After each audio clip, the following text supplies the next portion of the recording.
Salutations les petits amigos. Aujourd'hui on se retrouve pour la deuxième vidéo de 5 minutes. Je vais vous présenter tout simplement le deuxième outil en partant du haut, pour moi, qui sera effectivement les outils de sélection, et plus précisément les formes de sélection, le carré, le rond. Allez, c'est parti, on a 5 minutes pour en parler, let's go!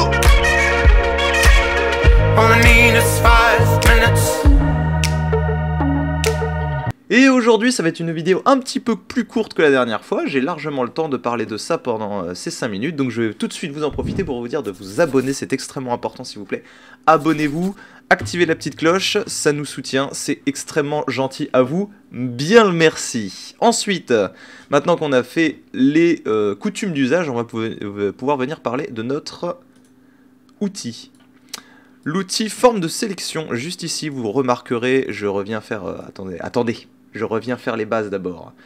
Les bases, c'est l'outil de sélection. Vous avez déjà une lettre qui lui est attribuée. Ici, c'est déjà le M.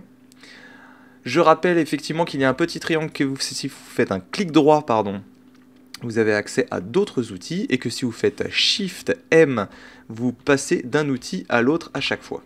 Que la barre d'options est ici et elle a la même par contre pour les deux. Cette fois, ça ne change pas. La barre d'outils, regardez, à chaque fois, elle ne change pas en haut, ça reste la même. Aucun changement. Ensuite, donc cette lettre M, l'utilité tout simplement, ça va être de venir sélectionner comme son nom l'indique. Si je viens prendre et que je viens cliquer, j'ai sélectionné juste la partie de mon bâtiment ici sans problème. Très bien. Sauf que des fois, pour prendre un carré, c'est plus compliqué. Si je veux faire un carré parfait, je viens sur mon Shift. Vous remarquerez qu'à chaque fois, Shift, Alt, Control, ce sont les 3 touches de la main gauche là qui vont venir faciliter le travail. Et effectivement, si je viens faire ma touche Shift, ça vient me faire un carré parfait. Quoi que je fasse, comment je bouge ma souris, ça vient faire un carré parfait. Ça, il n'y a absolument aucun souci là-dessus. Je tiens à dire même que vous avez exactement la même chose pour le cercle. Si je viens faire un Shift parfait, ça reste un cercle parfait. Rien ne change. Ça, c'est beau quand même. Je reviens sur le carré pour vous expliquer tout simplement la suite. Vous avez en fait ici la possibilité de faire autrement, c'est-à-dire d'ajouter des choses, d'être plus complexe. Exemple, ici, si je viens additionner, vous avez vu, cette fois j'ai un petit plus qui est apparu à côté de mon curseur, ça veut dire que je viens additionner plusieurs sélections. Si je veux soustraire, je viens soustraire avec le deuxième qui est ici, je viens enlever les parties de la sélection qui ne m'intéressent pas. Et si je veux jouer avec les intersections de sélection, voilà, je viens tout simplement faire mes intersections de sélection. Vous avez vu que c'est un petit peu plus particulier quand même. Si je viens faire ça, il ne prend que cette forme-là.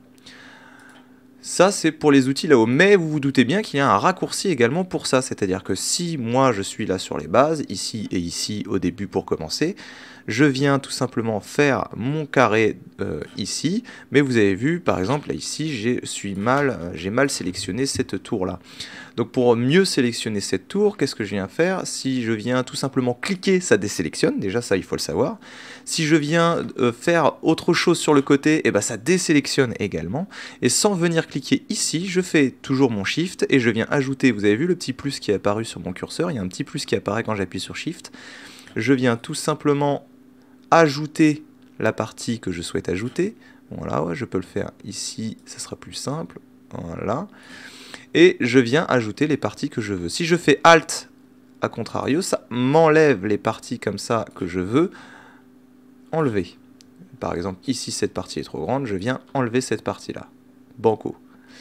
Le tout en maintenant la touche, évidemment, sinon sinon ça désélectionne tout simplement votre première sélection, ce qui n'est pas voulu.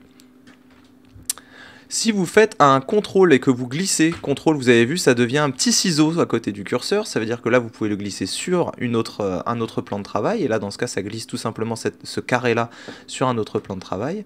Si vous le faites tout simplement ici, ça remplace votre partie arrière par la couleur d'arrière-plan qui est ici en rouge.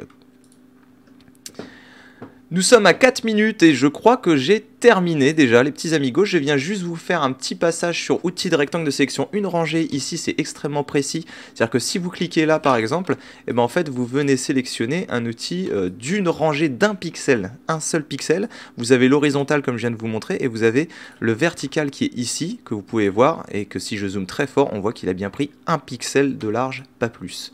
Voilà, ça c'est utile pour des choses vraiment particulière, c'est assez pointu, on pourra vous expliquer éventuellement. Et nous avons également sélectionné et masqué, mais ça j'en reviendrai plus tard parce que c'est encore autre chose, c'est encore plus poussé. Voilà les petits amigos, j'espère que cette deuxième vidéo concernant les outils vous a plu. Je vous fais des gros bisous, ciao.